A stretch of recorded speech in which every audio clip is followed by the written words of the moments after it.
Simbol ang gulong mga kaidol. Oh. Ano yung mga yan? Nakakinta?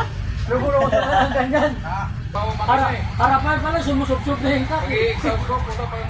Ayan mga kaidol. Iba ng tulog ng hangin. Ganyan lang kadali. Bukas si Bisaya nung gawin.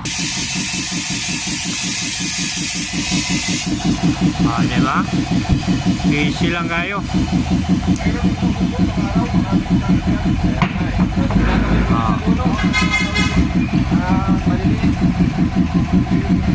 Isang oras, 6 na gulong na buo. Pagyawan lang. Pakyawan to, pakyawan.